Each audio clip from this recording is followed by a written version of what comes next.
3 minutes pour comprendre la communication professionnelle. Les caractéristiques et enjeux d'une communication professionnelle du programme UE13 proposent ces 3 notions. Nous avons imaginé, pour chacune d'elles, les questions qui pourraient être posées le jour de l'oral. D'abord, une des nombreuses définitions d'une communication professionnelle.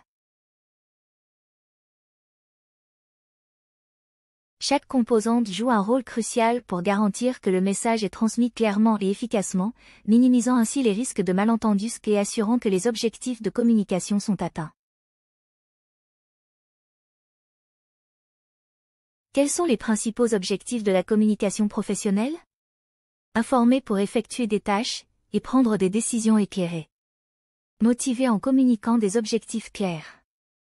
Coordonner les activités pour atteindre des résultats communs. Contrôler, par des rapports réguliers. Et créer des relations avec les acteurs internes et externes. On peut retenir 6 critères de qualité d'une communication professionnelle. La clarté, le message doit être formulé sans ambiguïté. La pertinence, le contenu doit correspondre aux attentes du destinataire.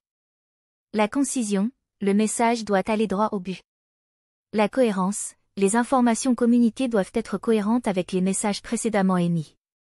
La précision, les faits et les données communiquées doivent être exactes et vérifiables. Enfin, l'accessibilité, le message doit parler à tous les destinataires. Comment évaluer la clarté et la pertinence d'une communication professionnelle? Demander des retours d'informations directement au destinataire du message, enquête, questionnaire, entretien. Organiser des ateliers où les destinataires peuvent poser des questions, pour clarifier des points. Examiner la capacité à prendre des actions appropriées, basées sur les informations communiquées. Enfin, faire relire le message par plusieurs parties, avant sa diffusion pour s'assurer qu'il est clair et pertinent. Les stratégies d'argumentation mélangent le fait de convaincre et de persuader. L'appel à la logique, un manager peut utiliser des rapports de vente pour démontrer la nécessité d'une nouvelle stratégie de marketing. L'appel à l'émotion, un chef d'équipe peut raconter une histoire inspirante sur un employé qui a surmonté des obstacles.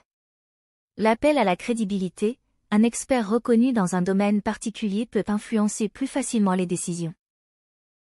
La structuration d'un argument est essentielle pour améliorer l'efficacité d'une communication professionnelle.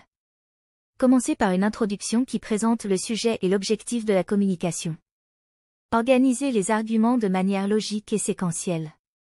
Intégrez des preuves concrètes et pertinentes pour soutenir chaque argument, comme des témoignages, des données chiffrées, ou des exemples précis. Et enfin, une conclusion bien formulée aide à ancrer les arguments dans l'esprit de l'auditoire. Retrouve tous les clips sur www.3minutes.online.